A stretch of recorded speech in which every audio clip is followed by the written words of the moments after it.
Halo teman-teman, selamat datang di Value Stock.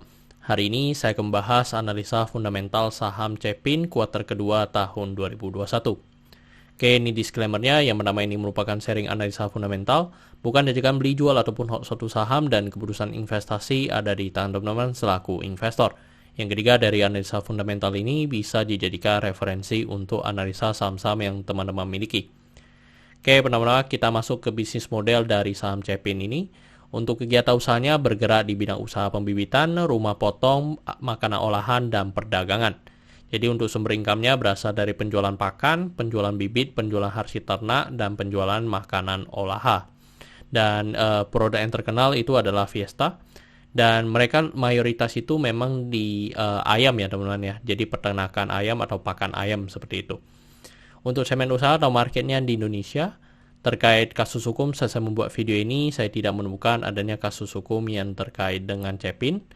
Untuk kepemilikan saham dimiliki oleh Cepin Group ya teman-teman, sebesar 55,53% dan masyarakat sebesar 44,47%.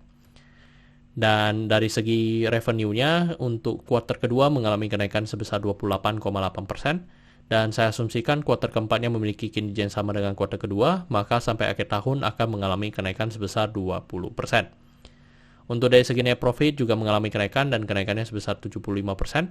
Dan saya asumsikan kuartal keempatnya memiliki kinerja yang sama dengan kuartal kedua, maka sampai akhir tahun akan mengalami kenaikan sebesar 47,4%.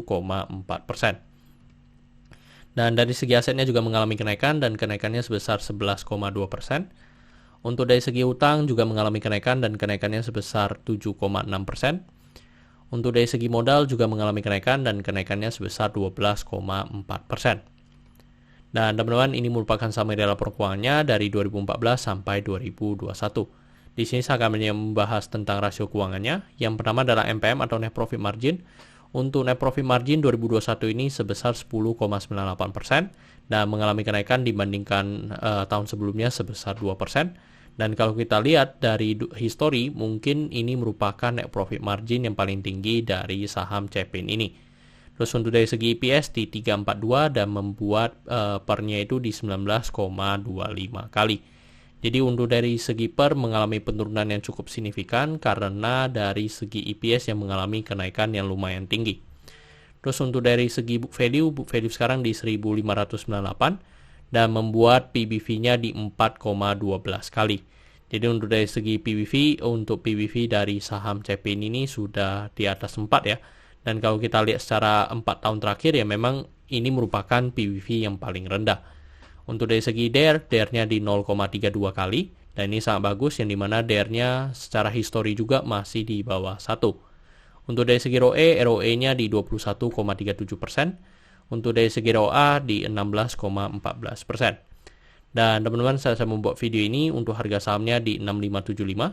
Dan dari analisa fundamental saya bisa mendapatkan nilai intrinsic value-nya sekitar Rp4.000. Jadi masih memiliki margin of safety minus 39%. Dan ini kesimpulannya, yang pertama dari produk dan jasa saya berikan oke karena saya melihat perusahaan ini mampu bertahan 5-10 tahun ke depan. Untuk GCG saya berikan oke karena tidak memiliki kasus hukum. Yang kedua memiliki pemegang saham mayoritas. Untuk revenue, net profit, dan aset saya berikan oke karena mengalami kenaikan. Untuk liability saya berikan oke karena DER-nya di bawah 1. Untuk book value saya berikan no karena harga jual sekarang di atas harga book value-nya. Untuk sektor saya berikan oke dan juga tidak ada hal yang perlu kita concern. Jadi jika liability-nya oke, saya berikan sektor ini oke. Untuk ROE saya berikan oke karena di atas 9%. Untuk margin of safety saya berikan no karena negatif. Untuk dividen saya berikan oke karena selama 5 tahun terakhir untuk Cepin ini masih sangat royal memberikan dividen kepada investornya. Oke teman-teman, jadi kesimpulannya adalah 9/11. Dan pertanyaannya adalah apakah saya akan membeli saham Cepin ini? Teman-teman, untuk secara Cepin ini, untuk secara fundamentalnya memang sangat bagus. Tetapi kalau secara valuasi memang sudah overvalue. Jadi untuk sementara mungkin saya tidak tertarik untuk invest di saham Cepin ini. Oke teman-teman, saya rasa cukup sekian untuk video kali ini. Jangan lupa untuk like dan subscribe. Jangan lupa juga untuk follow saya di Instagram saya di royken13. Dan teman-teman, saya sudah membuat grup Telegram. Jadi teman-teman bisa join grup Telegram saya di Value Stock. Untuk linknya teman-teman bisa dapatkan di deskripsi di bawah. Dan jika teman-teman ada kode saham yang ingin saya buatkan analisa seperti ini, silahkan tinggalkan di kolom komentar untuk kode sahamnya. Oke teman-teman, see you on the next video. Bye-bye.